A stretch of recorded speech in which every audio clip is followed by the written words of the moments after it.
Xin chào các bạn. Hôm nay Hotellier ở Việt Nam đã có mặt tại trung tâm sự kiện lớn nhất Đà Nẵng và khu vực miền Trung với sự kiện Horifex 2024. Đây là một sự kiện thường niên cực kỳ quan trọng trong ngành du lịch, dịch vụ, kết nối các doanh nghiệp du lịch khách sạn với những giải pháp công nghệ mới nhất. Ariana cũng nằm trong quần thể Furama Resort mà chúng tôi sẽ giới thiệu trong số Hotel Tour lần này. Hãy cùng đón xem nhé!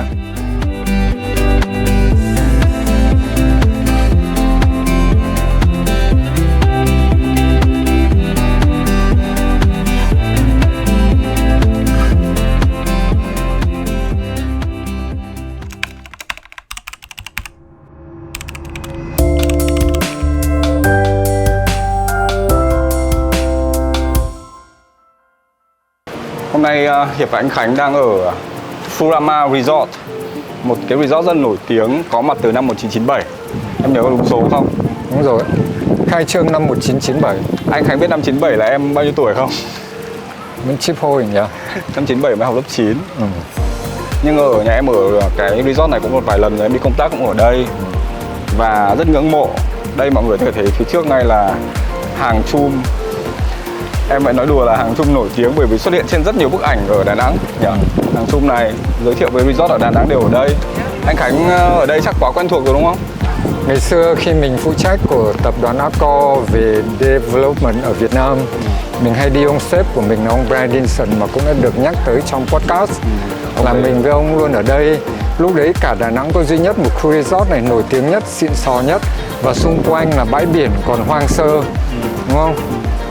Đây là khu resort 5 sao đầu tiên và ông GM, tổng giám đốc đầu tiên là ông Paul Stone là một người cũng khá nổi tiếng, đóng góp rất tốt cho việc mà làm xây dựng ngành khách sạn ở Đà Nẵng thông qua cái Furama này. Em thì dưới góc độ dưới sau làm kinh doanh thì em chỉ biết đến là Furama là một trong những khách sạn, cái resort rất là quan trọng trong du lịch MICE. Hay chưa? Có bạn này Hiệp hoặc là thịt thơm cho các bạn ấy tới hay là có mùi. Furama thì trong du lịch MICE thì rất là nổi tiếng bởi cái trung tâm sự kiện Ariana tổ chức APEC rất là nổi tiếng mấy năm về trước đúng không? Rồi ở đây thì em thấy đấy, hiện tại anh em đang đứng đây là thời điểm này là đang là một thấp điểm, tạm gọi là một thấp điểm của du lịch mà khách vẫn rất đông. Đúng rồi, ăn sáng ăn tối đều rất đông. Phải giới thiệu thêm cho mọi người, mặc dù đã rất nhiều người biết đến Furama nhưng nói chung là Furama có 196 phòng và 110 biệt thự. Furama được kích thích là bởi vì họ có cả các biệt thự và phòng ngủ khách sạn cho nó cung cấp được cho các khách lẻ, các khách gia đình và khách đoàn. Và như Hiệp nói rất đúng là Furama nổi tiếng là MICE, và chính vì cái cơ số phòng này và cái trung tâm hội nghị hội thảo cho nó đã giúp cho Furama đã tốt, nổi tiếng lại càng nổi tiếng hơn và đông khách lại càng đông khách hơn, đúng không?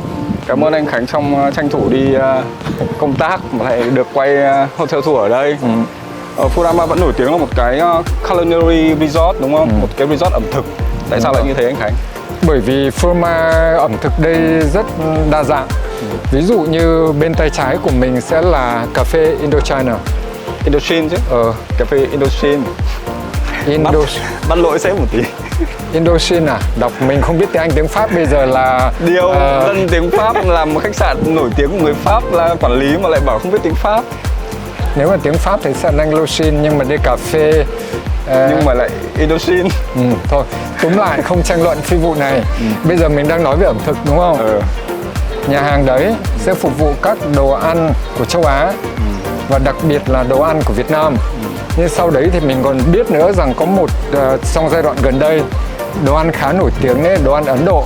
Furama đã kinh doanh rất là nhạy bén, nhanh nhạy, tại vì là khi khách Ấn Độ vào Việt Nam và đến Đà Nẵng thì họ đã thay đổi theo cái mô hình để phù hợp với khách hàng.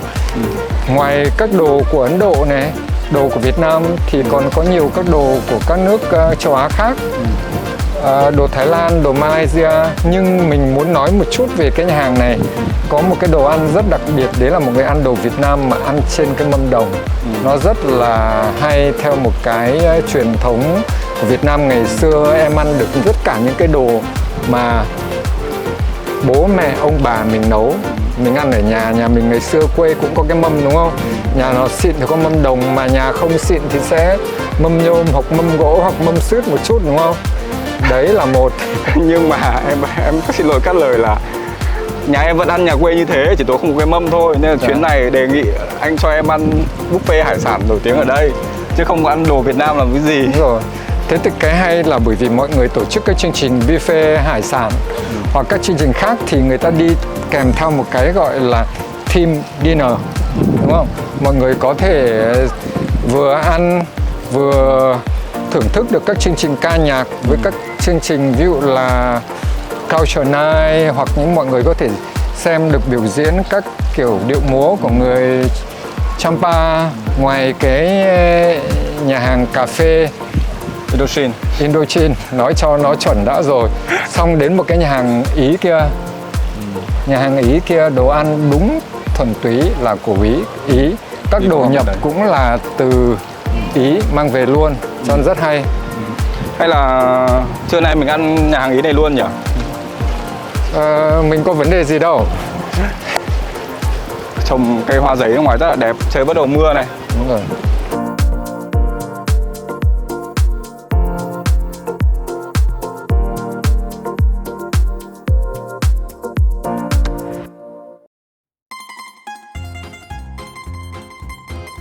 Chào Tuấn.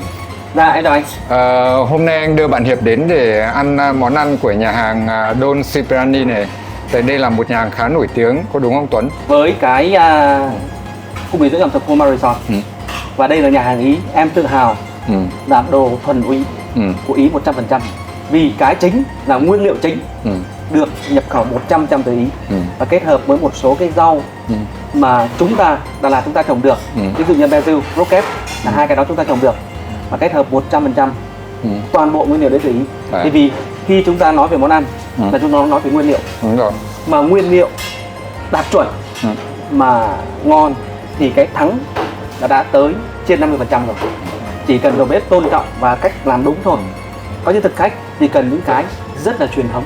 Và đây là một nhà hàng đặc tả truyền thống của Ý. Chuẩn luôn, đúng là bếp nói có khác nhỉ. Nghe đã thấy thích rồi.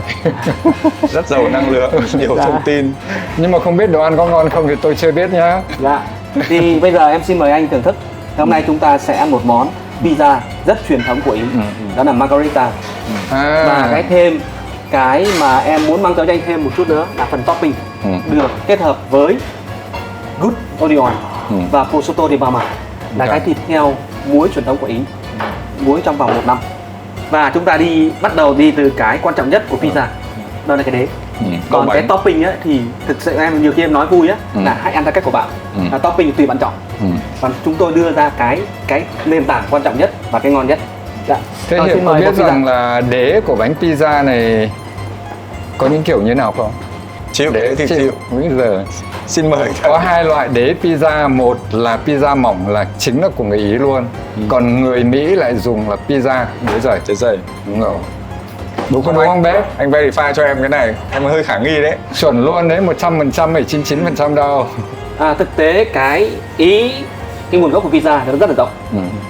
Đế dày cũng đúng, mà đế mỏng cũng đúng. Nhưng cái đúng nhất á là phải đạt được cái độ giòn. Nó khác hẳn pizza của Mỹ. Của Mỹ là mềm, đế dày mà mềm. Đúng rồi. Rồi, một lát nữa anh sẽ thử cái độ giòn của nó là quan trọng nhất. Vì cái này á được ủ piga là dạng mà từ men ăn giống tinh bột chuyển hóa ra, nó tạo cái độ giòn và độ dai rất là cao. Nó khác hẳn đối với những pizza thông thường. Và hôm nay chúng ta sẽ thưởng thức cái truyền thống nhất, đó là pizza đế mỏng. Và em xin anh. Em ơi, ăn ha. Rồi, cái quy trình của bột này á, em ủ bằng bột piga sau 48 tiếng. Sau đó mix vô với liquid, em gọi là nước nói chung. Đó là nhiều khi cả liquid nữa.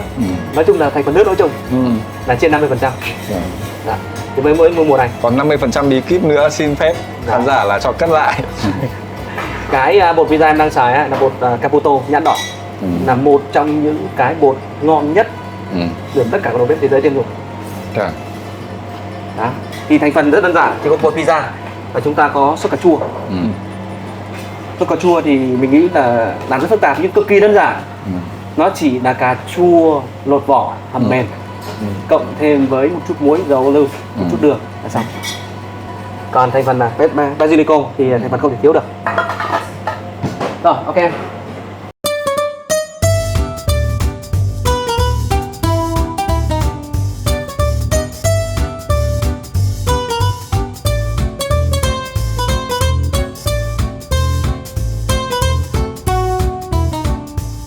Rồi, em sẽ hoàn thiện công đoạn cuối cùng, đó là topping. Chúng ta có prosciutto di Parma, thì theo mối truyền thống của người Ý. Với basilico, rau húng và có một chút gốc kèm.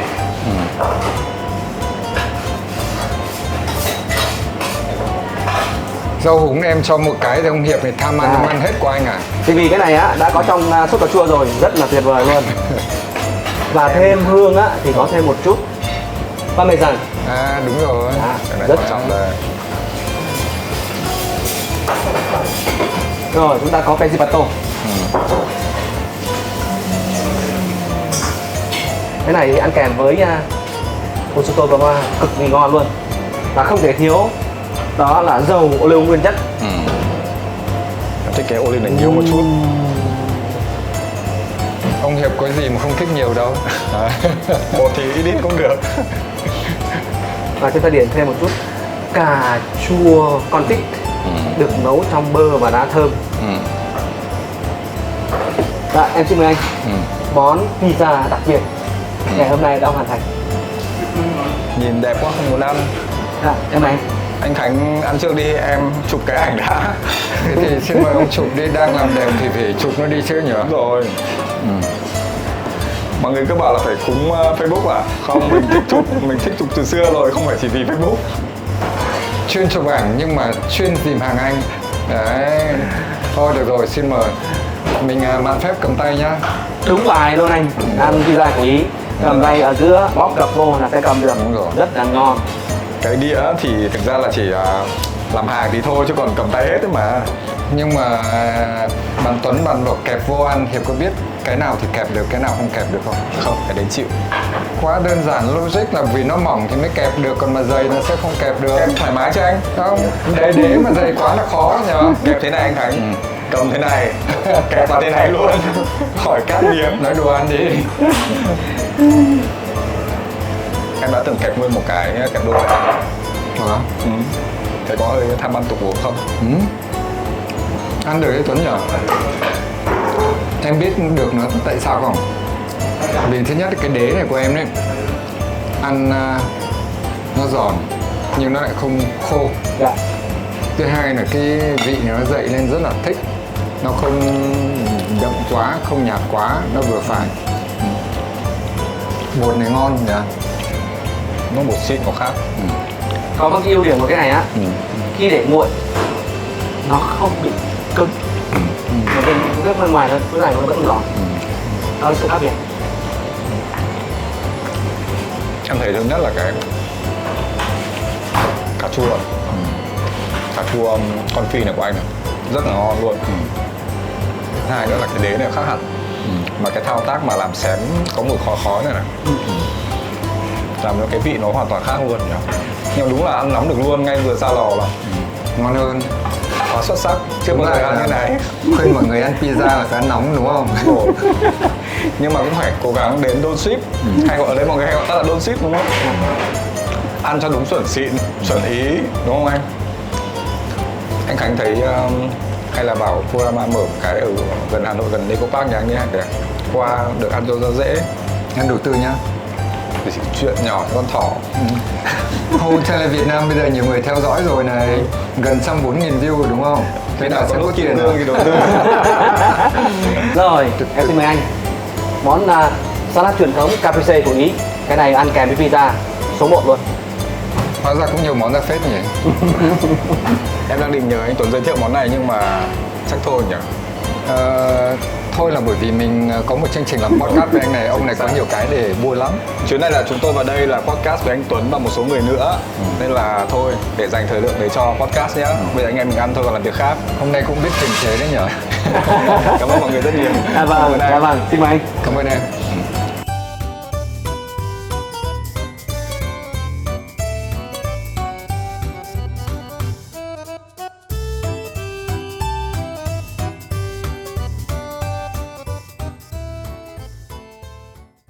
Một trong những khu mà anh rất thích và đặc biệt của Froma, Hiệp có biết là gì không?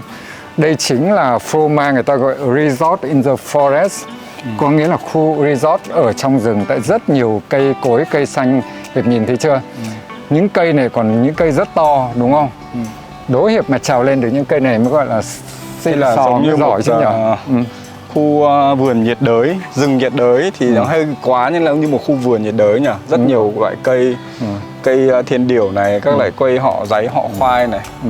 Nhưng mà em thấy á, mọi người đây á, mọi người không có tham đất, mọi người chia thành từng khu, tạo những con đường, trồng rất là nhiều cây lên. Cái này rất là giá trị mà không biết bây giờ không nhiều khu resort có thể mạnh dạn làm vườn như thế này, mà làm thế này cảnh quan để mà gọi là gì, chăm sóc, đúng không, tưới tắm hàng ngày, diệt trừ sâu bệnh.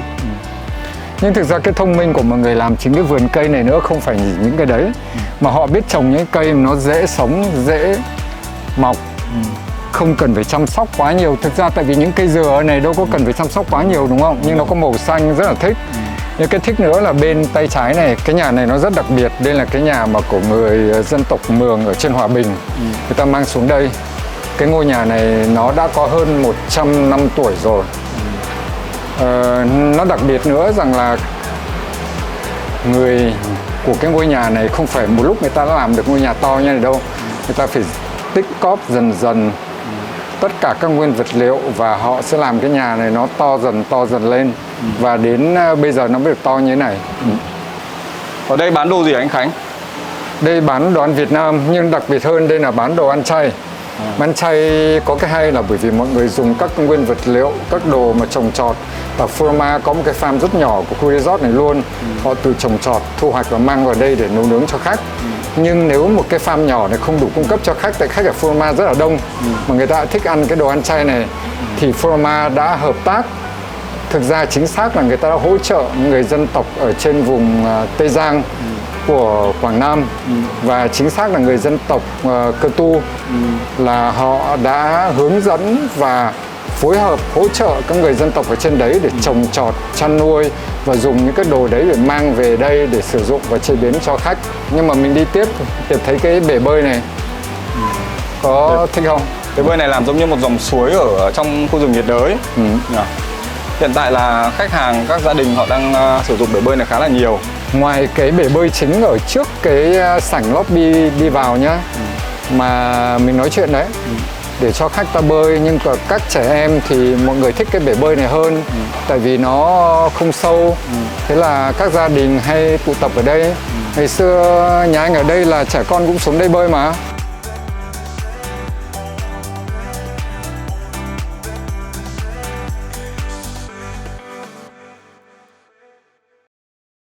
Xin chào. Hi. Welcome to V Senses Wellness and Spa. My name is Ivy.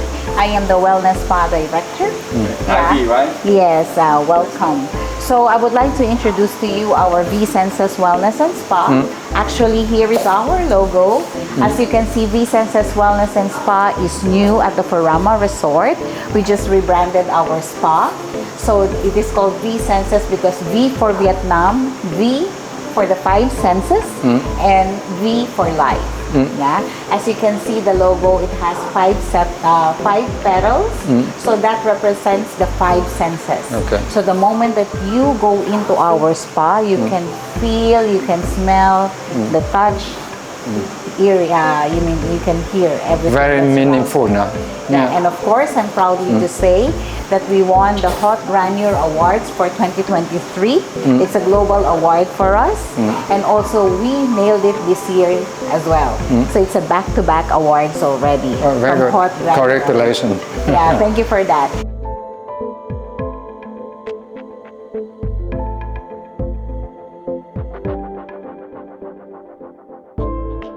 when you enter, what is your feeling, right? It's very Vietnamese, right? And also you see our decoration, it promotes Vietnam products. Our painting, it's lotus flower, right? And I like this wall, this brick yeah, wall. the brick wall. And here is our products. Actually, we design our own products. We have the V-Senses brand.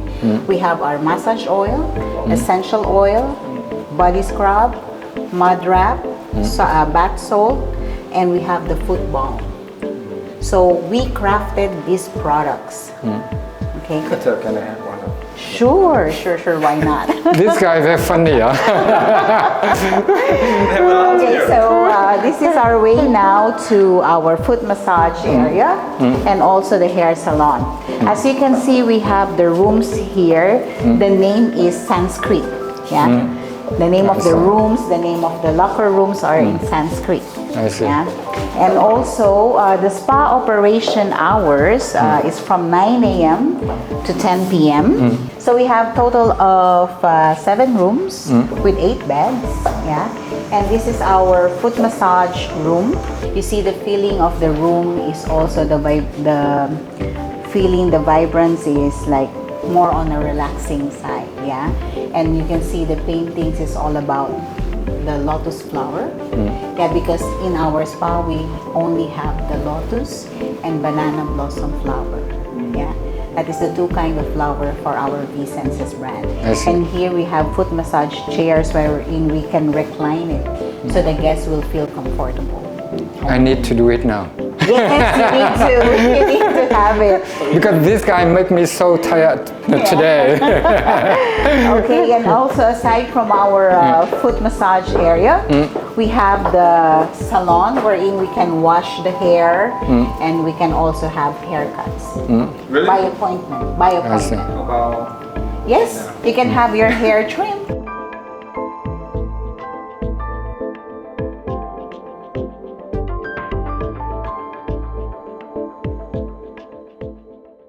Welcome to our standard room, single standard room. So you can see it's still the feeling of the Vietnamese culture as well as the champa, right? Why? From the moment you come in, we have still the Vietnamese divider, and also our bed is something special. You know why? This is only for V-Senses brand.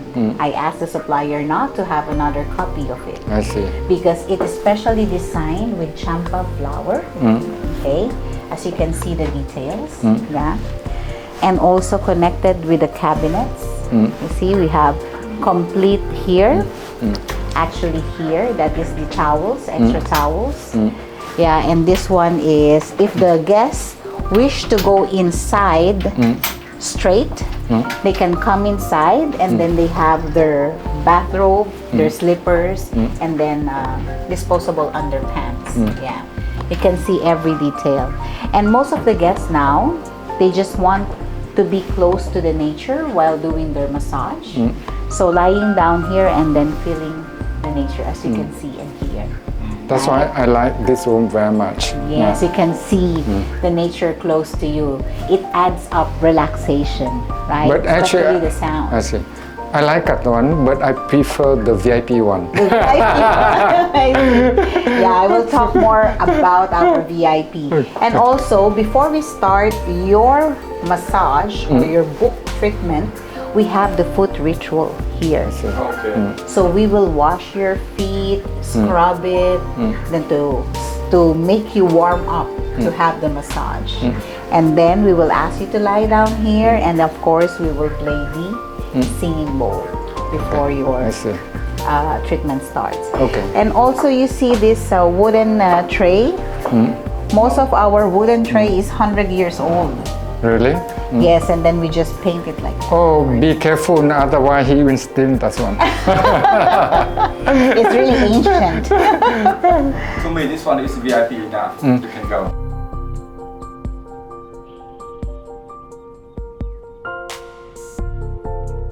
So here we have the VIP room for couples. We also have VIP room for bachelors or single. So most of our VIP guests, they go straight in the VIP room. We welcome them here. We give them the welcome drink. Everything is done here because why? We have the own shower room, toilet room, and we have the jacuzzi. So all in here. And as you can see, this is the most modern bed now. Yeah, the latest technology. You see? To know what I want to question, I know what you mean. Because normally this is very low for people to do massage. That means it can be... Yes, it's hydraulic. It goes up, it goes down. Correct. Yeah. It bends here, it bends here. So that's why what she want to mention. Once you lie down, it curves. It follows your body posture. And one more thing, this bed can be heated. Really? Yes, this bed can be heated. That's why it gives you really extra VIP service. So that's I said that he booked for me. That's one right decision. Can you make a booking? Sure, why not? And talking about booking, one of our unique selling point treatment is the moment of deep sleep. Yeah, V-Senses Wellness and Spa is the only spa who offers this kind of treatment. And it's proven. Yeah, it's a deep sleep treatment. We have our own techniques on how to do this. And as what I mentioned earlier, we have our own products according to the spa journeys that we have. Yeah, so everything, we will give you the consultation form. We will ask you some things. We can help you. Actually, we have 4 kinds of well-being journeys that you can have here in the spa, which is the moment of deep sleep, a moment of de-stress, I see. a moment of immune and support, you know, when you are sick and you want your immune system to be stronger, and a moment of recharge and revitalize, which the ladies like because it's more on beautifying their skin. Yeah. I have one question. Yes. How much does it cost for 60 minutes and 90 minutes? For 60 minutes for well-being therapy, we are only dedicated for 60 minutes only. I see. Yes. And you can buy it from 2.5 million above. Yeah. But 2.5 million only. above. Only, I mean that only. That means he can afford. It is affordable and it is worth your money. I see. Yeah, because my staff is professionally trained. Yeah. So I'm waiting for you to book for your spa treatment and you can experience. Let's wait a call from the general manager. Need help.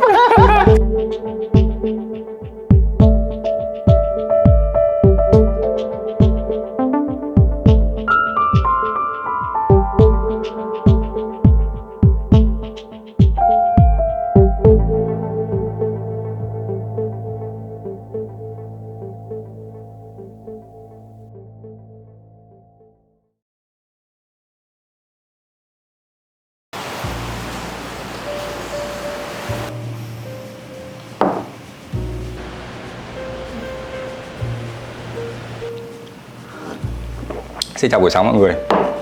Tôi đang ở căn phòng Studio Ocean View, gọi là Studio Suite Ocean View. Căn phòng này rất là đặc biệt nên tôi muốn review qua cho mọi người xem. Thứ nhất là phải nói đến cái view này. Cái ban công rất là rộng và phía trước mặt mình ngay là biển luôn, cách một hàng cây. Phía trước, đặc biệt trước phòng tôi còn có cả bãi đáp của trực thăng. Ngày hôm nay thì Đà Nẵng đang vào đợt áp thấp nhiệt đới mùa thấp điểm nên là có mưa nhẹ. Anh em cứ bảo là trời mưa này thì làm sao mà ghi hình được anh ơi, mình bảo mưa thì mưa, nắng thì nắng, vấn đề gì đâu. Cong ăn cong, thẳng ăn thẳng. Trước mặt mình đây là khu vực này là giật cấp xuống một cấp so với cả khu vực ngủ là toàn bộ khu vực phòng khách. Căn studio suite này thì luôn luôn sẽ có một khu vực phòng khách để ngồi xem tivi, một cái bàn đấy. Hôm trước có hôm qua thì có đầy đủ nhãn và chuối, hoa quả nhưng mà toàn hết rồi. Đó. Cái này thì có cái điều tôi rất là thích bởi vì rộng rãi, mọi người có thể ngồi được. Có khu vực này để báo chí này, rồi máy tính mọi người có thể đặt ở đây này. Một số đồ cá nhân đặt ở đây. Tuy nhiên là bởi vì là khách sạn resort cũ hồi xưa lâu năm nên là cái khu vực này thì cái tivi nó hơi nhỏ một chút. Và tivi này thì vẫn chưa phải là smart TV. Tuy nhiên là phải chấp nhận thôi, bởi vì những cái thiết kế này nó đã có từ xưa rồi, nên là để mà thay cái tivi lớn hơn vào thì chắc là cái tủ này chắc phải bỏ đi rồi. Mà chắc là mọi người không bỏ đi đâu, tủ rất là tốt. Còn trên này thì là khu vực giường ngủ. Giường của tôi đây là giường king size. Tại sao? Bởi vì là cả hai cái giường twin ghép lại. Phòng này lúc đầu là phòng twin nhưng ghép giường lại được. Toàn bộ chi tiết dưới này là sàn gỗ này, cả một cái tường gỗ vào, phù điêu, họa tiết. Cái này là họa tiết gạch bông chăm. Cái phần này tôi cũng không được dành cho lắm nhưng khá là đẹp. Một số bức tranh treo trên tường. Điều tôi thích ở cái giường này á, là đệm gối rất là êm. Hai cái tắp đờ hai bên, những cái chi tiết mạ đồng rất là classic, từ ổ cắm, từ công tắc đèn. Hai cái đèn đầu giường cũng rất là đẹp. Tuy nhiên là cái phần ổ cắm thì nó lại dưới cái tắp đờ. Thế nên là với những cái resort, khách sạn hiện đại bây giờ thì mọi người thường là bên trên tắp đờ đã sẽ có ổ cắm này, sẽ có jack USB này, cổng USB để có thể nhẹ nhàng cắm điện thoại vào luôn, không cần phải thò tay xuống dưới gầm bàn. Tuy nhiên cái này là cũng một vấn đề thiết kế từ xưa rồi chứ không phải là bây giờ, nên là chắc là để khắc phục chuyện này là cũng phải thay đổi, sửa chữa khá là nhiều. Đây là khu vực mini bar, một cái mini bar classic điển hình. Tủ mini bar bên trong này đó, các loại bia và nước miễn phí. Đặc biệt là Furama họ cũng có thương hiệu nước riêng của họ, như một số resort mình đã từng làm ở hotel tour, tự đóng chai, tự làm nước riêng, tự bán riêng, đỡ phải mua ngoài. Khu nhà vệ sinh này rất là thích ở một cái điểm. Thứ nhất là khu vực để hành lý này, là bình thường các khu resort khác mọi người sẽ có những cái gân sụp ở đây, nhưng mà đây mọi người có một tấm cói nó rất là mềm, dễ chịu và không bị xước hành lý, và cái này cũng có độ ma sát rất là tốt. Cái này là một cái điểm mà mình rất là thích. Thứ hai nữa là có một cái, bởi vì là resort sustainable tourism trào lưu bây giờ mà, có một cái bị khá là đẹp để cho khách có thể đi bơi, cho đồ vào đây, xách đi xách lại. Và cái vị này nếu mọi người muốn mua là phải trả tiền ở quầy lễ tân nhá, không được mang về đâu. Hai cái ô để trời mưa này. Tất cả tủ quần áo, mắc quần áo đều được open chứ không phải là cái tủ đóng ra đóng vào. Két sắt này thì đối với tôi thì ok, nhưng mà với anh Khánh là sẽ hơi với một tí này. Đấy, ông Khánh thích ở đây cơ, tầm này cơ. Mình thì chỗ nào cũng được, tại vì mình có để vào két cái gì đâu. Nhà tắm. Từ ngoài vào trong, từ khi bậc thềm vào đến đây, đến chi tiết trên bồn rửa mặt này, đến cả tường, tất cả đều làm bằng đá, rất là xịn, rất là mát. Nhà tắm rất là rộng rãi. Bồn rửa mặt thương hiệu Kohler, cả một tấm kính lớn, máy sấy tóc, và đặc biệt là luôn luôn có mùi thơm rất là dễ chịu từ các loại tinh dầu. Đây, cái khay, mọi người thấy xem, cái khay amenity rất là đáng yêu, bằng gỗ. Đối với tôi nhà tắm này rất là đủ. Standing shower tức là bồn tắm không có, chỉ có mỗi tắm đứng thôi, và trên này là rainy shower tức là xả như mưa từ trên xuống. Đối với mình thế này là phù hợp, là đủ. Mình không có thói quen sử dụng bồn tắm. Tuy nhiên bởi vì rất nhiều gia đình họ có thích tắm bồn này, chị em này, trẻ con này, nên là cái phòng này nếu mà mọi người prefer tắm bồn thì có thể book những cái phòng khác có bồn tắm.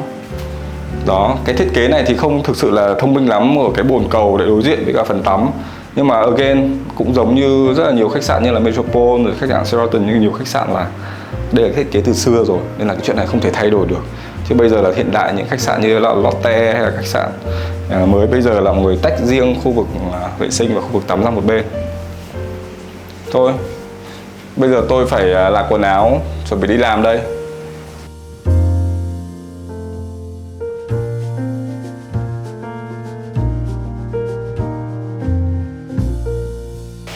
Hôm nay anh muốn dẫn Hiệp và mọi người đi thăm khu Furama Villas Đà Nẵng. Tại Furama có 3 khu, một khu là khách sạn, 2 là khu villa và 3 là khu hội nghị, trung tâm hội nghị hội thảo. Thì khu villa nó cũng rất đặc biệt, như mọi người đã biết nó có khoảng độ 110 biệt thự. Và các biệt thự đây cũng rất là thú vị và rất là hay. Các biệt thự nhìn ra biển, biệt thự nhìn ra vườn cây, tại vì Furama đây gọi là khu resort in the forest, có nghĩa là trong rừng cây, rất nhiều cây cối rất đẹp. Thì đây có một cái đặc trưng rất hay, mình có thể nhìn thấy phòng khách có bể bơi ngoài trời, trời đang mưa nhưng cũng rất hay, rất lãng mạn. Nếu mà ông Hiệp mà đi với bạn gái ở đây càng thích hơn, đúng không? Em thấy hơi giống nhà anh Khánh ở Cô Park đây, anh thấy không? Cây cối này, mọi thứ, mấy cái cây cũng là cây Đúng rồi. nhà anh trồng này. Nhưng nhà anh khác, nhà này em biết cái gì không? Nhà anh là thiết kế đương đại hơn, màu sắc trẻ trung hơn, già rồi thì thích trẻ trung. Còn đây là theo kiểu thiết kế truyền thống Indochine.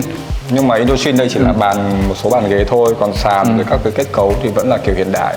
Thì họ là kết hợp vừa Đông Dương, vừa hiện đại, vừa có cái chất của Việt Nam.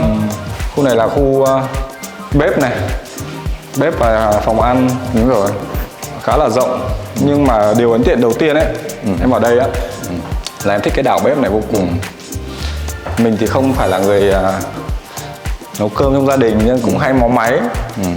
Thì ví dụ như cái chỗ này này, rộng rãi thoải mái, làm cá, làm rau các thứ được. Hoàn toàn là cho mọi người buổi sáng có thể nấu đây cho con ăn ở đây được. Và theo em được biết là ở đây đồng ý cho khách sử dụng để nấu. Nhưng mà thực ra là có hai quan điểm mà em thấy mọi người tranh cãi cũng khá là nhiều. Anh Khánh thấy sao? Một, tại sao Cho sử dụng bếp hay không sử dụng bếp? làm bếp có những khu resort rất xịn, làm bếp rất đẹp nhưng không bao giờ sử dụng. Có những khu resort cũng tương tự như vậy là khách sử dụng thoải mái bình thường, có thể mua đồ vào nấu. Thực ra đây là khi mọi người làm cái concept ban đầu, hầu như các condo hoặc là các cái resort người ta làm có bếp là cho khách. Nhưng sau khi vận hành thì người thấy có rất nhiều vấn đề bất cập ở đấy. Bất cập là gì? Một là nói về vấn đề an toàn. Nhiều khi sơ suất là rất là khó xử lý, đúng không? Thứ hai là mình không nói xấu người Việt Nam mình nhưng mà phần lớn các gia đình Việt Nam mình, mọi người thích nấu nướng, mọi người đi ra ngoài mua hải sản về nấu nướng, đây mùi khói bốc lên rồi mùi khi mọi người làm vệ sinh và không xử lý được. Và đã rất nhiều các khu resort nổi tiếng của bạn bè anh, xong rồi kể cả khách triệu phú bên nước ngoài sang và họ không chịu được và mất khách luôn, và sau đó họ quyết định là họ không cho sử dụng bếp nữa. Thế thì tất nhiên đấy là phụ thuộc vào tùy chính sách của mỗi một nơi. Thì ví dụ một số hệ thống, ví dụ như của Vingroup chẳng hạn, là sau này tất cả hệ thống bếp đấy là mọi người không dùng nữa. Quay lại cái này thì ngoài cái đảo này nó rộng ra nhưng mà các bạn thiết kế rất hay. Một là cái vật liệu này thích là bởi vì khi vệ sinh rất sạch sẽ, rất ổn. Đây là vấn đề vệ sinh. Thứ hai, cái độ cao mọi người làm rất vừa phải. Vừa phải là bởi vì khi mình muốn nấu nướng, làm mọi thứ đặt đây rất tiện. Tiếp nữa, cái bàn này cũng rất tiện để khi mà thích ngồi ăn thì ăn, đúng không? Mà thiết kế bếp nhưng lại rất là vừa phải, chỉnh chu, không over, không quá, đúng không? Mà nó rất là hợp. Đấy. Thế xong rồi bàn ăn ở ngoài kia, khi mà cả đại gia đình hoặc một nhóm bạn bè ngồi ăn cũng thích luôn. Rất nhiều không gian để có thể nới thêm bàn, nới thêm ghế hay là nới thêm bất cứ cái trang trí gì đều được. Đây nó rộng nữa là trẻ con mọi người đi lại được, hoặc mọi người muốn làm tiệc cocktail ở ngoài bể bơi đi vào đứng đây uống rượu nâng cốc cũng thích. Thực ra là em tính book cái căn này đấy, nhưng mà thực ra đây là full. Full hay là ông tiết kiệm tiền thì ông nói thẳng ra đi. Full. Chứ mà cũng may mắn là anh chị em ủng hộ là nó kiểu upgrade để sử dụng. Ông này nhiều lần nói thế, toàn mấy lần cho mình toàn ở standard đi chứ. Mọi người bảo là hotel ở Việt Nam đi chỗ nào bảo full. Không, nói đùa thôi. Thực Furama nói để khán giả đang theo dõi kênh Hotel Việt Nam biết là bọn mình đến đây đang là mùa thấp điểm, nhưng rõ ràng là buổi sáng nhà hàng khách ăn rất đông, đúng không? Các khu là kín thật chứ không phải 800 đùa cover ăn sáng này chia 2 nhà hàng. Đúng rồi. Hôm nay trời mưa đâm là tất cả mọi người đều ở nhà. Đúng rồi. Nhìn khắp nơi thầy toàn thấy là người thôi. Gym của anh chắc cũng đông đúng không? Đấy, tôi đang định nói với ông, buổi sáng này phòng gym tập cũng rất đông luôn nhé. Chỉ có mỗi cái ông này rất là lười này, có bao giờ xuống đâu. Đông thế xuống làm gì? Mình lên tầng 2 đi anh. Ok. Căn villa này có 3 phòng ngủ và 3 tầng. Tầng 1 là phòng khách, bếp. Tầng 2, 2 phòng ngủ. Và tầng 3, 1 phòng ngủ. Cho mình sẽ xem một phòng ngủ đại diện đây trước này. Phòng này rất là rộng, 2 giường. Nhưng thực ra đấy, anh thì thích cái phòng này kiểu như là master bedroom thì sẽ làm thành một phòng ngủ sẽ thích hơn. Tất nhiên là tùy theo nhu cầu, có thể mọi người thấy nhu cầu đây là mọi người ghép được cần. anh. Không, nhưng ý anh là đặt luôn một cái giường Fix luôn. to luôn sẽ rất đẹp. Còn phòng bên cạnh mình sẽ để 2 giường ngủ chẳng hạn, đúng không? Rộng rãi, không gian ổn, sàn bằng gỗ rất là thích, đúng không? Đồ gỗ nhiều. Đúng rồi. Nhưng cái phòng trong cái phần phòng ngủ này em thích nhất là chỗ 2 cái cửa sổ Đúng rồi. và cái đường ra ban công này. Đúng rồi. Anh thấy không? Cửa sổ đây và đường access riêng ra ban công này. Và nếu em nhìn từ đây em thấy chỉ có mỗi cái phòng này là ra được cái ban công này thôi, còn chỗ kia là ra chiếu nghỉ hành lang. Hiệp bảo cái ban công mà Hiệp thích cửa sổ này, nhưng mà chưa đủ. Thích hơn nữa là bởi vì cái view nhìn ra ngoài này rất đẹp luôn. Không những nhìn ra bể bơi, nhưng đây cái vườn cây. Mình lại nói về vườn cây đây cũng rất thích, đúng không? Đủ các loại cây khác nhau, đủ màu xanh, hoa lá, nhưng nó lại không quá rậm rạp. Vừa thoáng, có độ nhìn rất mở. Đấy, có ngó không? Được rồi, em thấy ổn rồi. Rồi. Nếu mà là cái căn ocean front nữa thì càng đẹp anh Khánh nhỉ? Đúng rồi. Nhưng mà nhìn vườn cây nó cũng có cái hay của nó.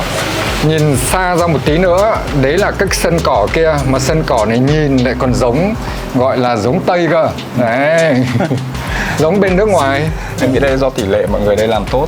Đúng rồi. Cái phần cây cối, cảnh quan mọi người không bị tham đất ấy. Đúng rồi. Cái này là cái đặc biệt, em nghĩ cái phòng này chắc là phòng được ưu tiên hơn các phòng còn lại. Này, cái bồn tắm mà mua một khối đá.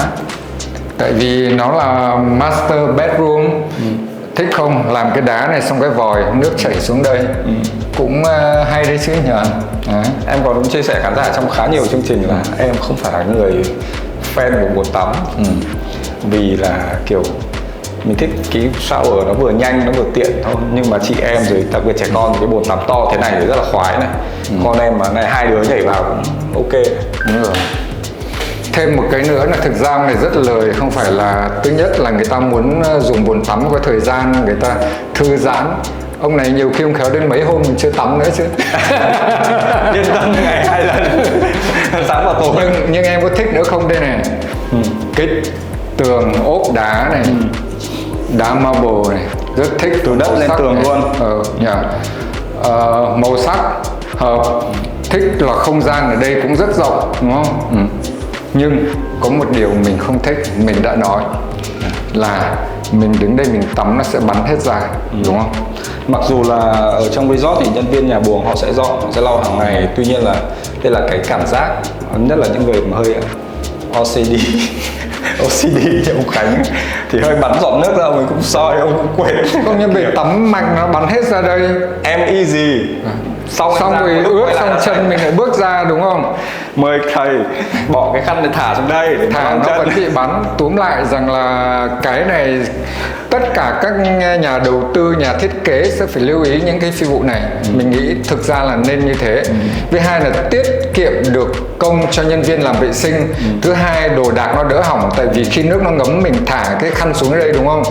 Nó sẽ mất nhiều công hơn và cái đồ nó chóng hỏng hơn. Nhưng anh thích cái khu đánh răng này, 2 cái chỗ để mọi người ở không phải tranh nhau đánh răng, mỗi người một bên. mỗi bên mà rất rộng rãi. Thích cái bàn đá này rộng, mình để được rất nhiều các đồ linh tinh đây. Mình thì không trang điểm như ông Hiệp mà hay trang điểm nhiều, thì ông Hiệp có thể để nhiều các đồ đây được. Tại vì ông này hay nói xấu mình cũng phải bịa chuyện. bịa chuyện một tí.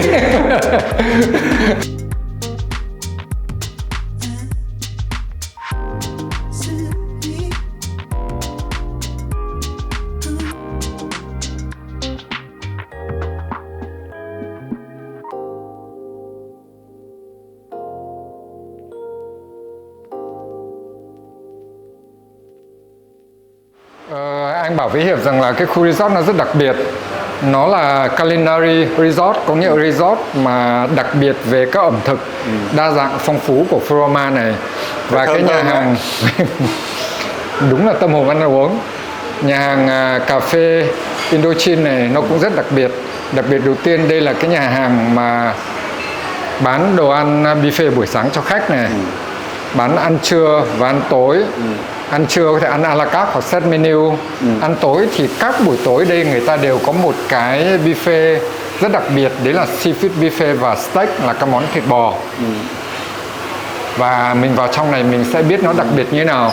Nhưng giới thiệu mọi người thêm biết là cái nhà hàng này là có khoảng độ bình thường là 178 ghế ngồi, nhưng trong trường hợp mà khách đông thì họ có thể set up được khoảng độ 230 khách. Để mời mọi người vào đây. Anh Khánh rất là VIP, đến một nơi cái là có nhạc chào đón luôn. Mình xem cái buffet anh nhỉ. Nhưng mà em thấy là phải kinh doanh rất là ổn định thì mới có thể duy trì ngày nào cũng có thể bán buffet hải sản như này được.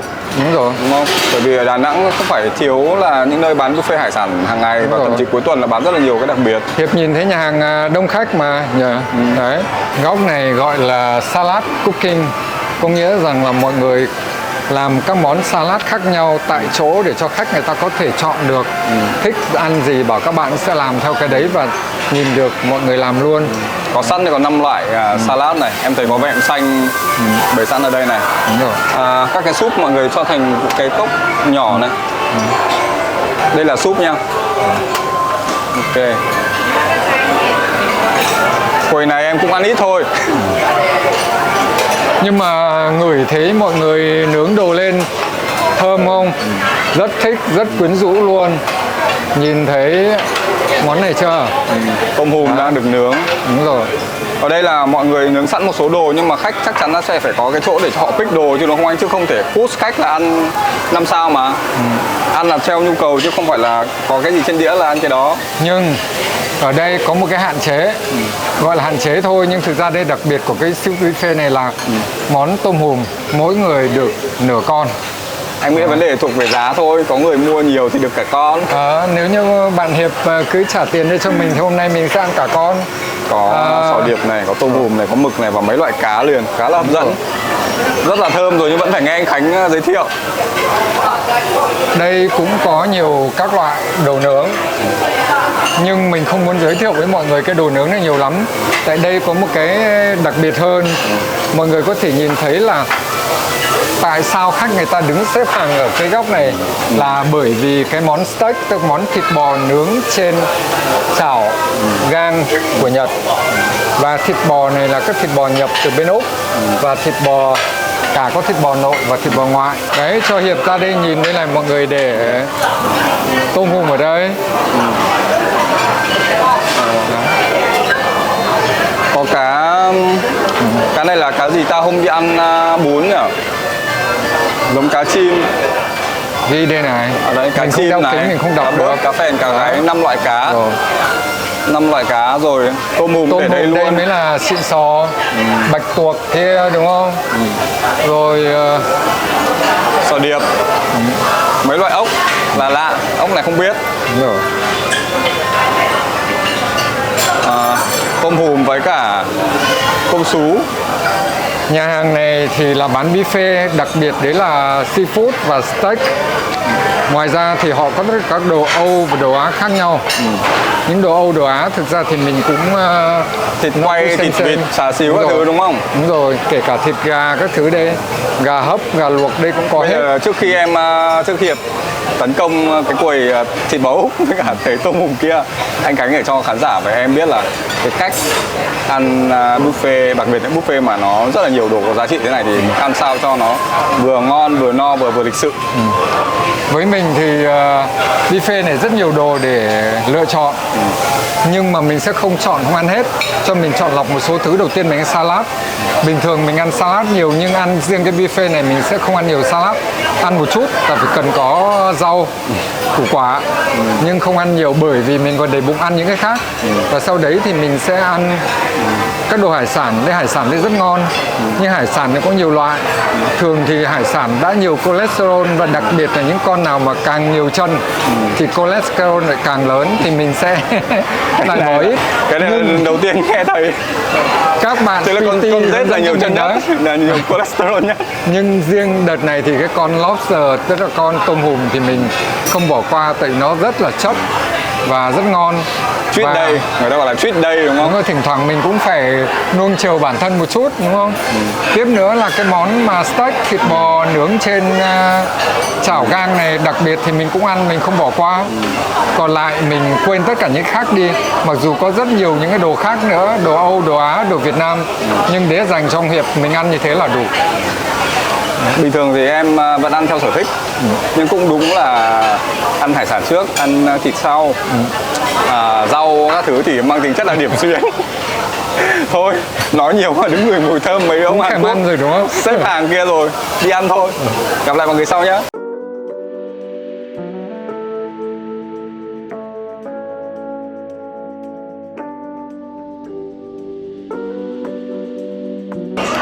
Thực ra anh Khánh, em chưa bao giờ là fan của tôm hùm.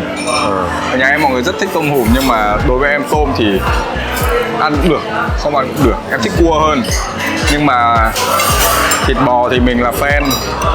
Nhưng anh nghĩ là nếu mà Hiệp không ăn tôm hùm hôm nay, đấy là một điều thiệt thòi và đáng tiếc. Bởi cái tôm hùm này ăn rất ngon. Có biết tôm hùm này nhập từ đâu không? Nhập từ đâu? Không phải tôm hùm. Nhập từ Nha Trang. Nhưng mà Nó không gọi là nhập. thế mình mới trêu gọi là nhập từ đâu. Thế tại vì cái thịt này nó rất là săn chắc, thơm và rất là ngọt. Và cái nước sốt chanh này Bơ chanh à? cũng rất là ngon luôn. Các bạn ấy làm cái vị nó rất là tròn, vừa phải, ăn rất là dễ chịu. Anh nghĩ là buổi tối hôm nay cũng khá được đấy chứ nhỉ? Ổn, em tương đối no rồi. Nhưng mà thực ra là em Chết một cái đi. rồi thấy cũng hơi bất ngờ. Anh biết bất ngờ chuyện gì đầu tiên không? Bất ngờ là mùa thấp điểm mà nhà hàng vẫn đông khách, đúng không? Hơi áp lực, mấy ông sale là nhìn thấy hơi áp lực. Có nghĩa là các bạn ấy làm rất là tốt, đúng không? Em bất ngờ thứ nhất là đông khách này. Thứ hai bất ngờ là ở đây mọi người, tức là càng ngày cái quy mô kinh doanh, cái mảng kinh doanh, các cái vấn đề mọi người đặt ra giải quyết ở Kuraman nó rất là nhiều. Anh thấy không? Rất nhiều nhà hàng, rất nhiều sự kiện này, rất nhiều event, rất nhiều cái forum diễn ra này mà mọi người đã plan cho những năm sắp tới. Sau khi nói chuyện với mọi người ở đây á, thì tức là cái khối lượng công việc cũng như là cái management đây mọi người làm rất là tốt. Có thể quản trị được từng này nhân viên, từng này công việc và khách khứa nó ổn định, mà mọi người nhìn rất là xa. Anh thấy khách đạo hồi cũng có đồ ăn, Ấn cũng có đồ ăn, Việt Nam thì tha hồ, đúng không? Thực sự là nể đội ngũ vận hành ở đây.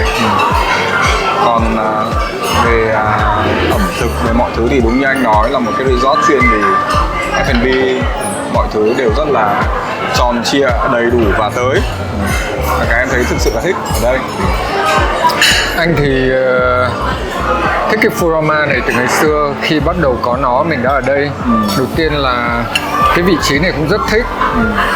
Bãi biển dài, rộng, đẹp. Bể bơi cũng từ ngày xưa nó đã to, đã rộng rồi, rất là thích. Đây có một cái nữa là cái phòng ngủ. Có 196 phòng ngủ của khu khách sạn này, 110 cái biệt thự nữa, cho nó rất là đa dạng, phong phú, cung cấp được cho các đối tượng khách khác nhau, từ khách lẻ, khách gia đình, mọi người.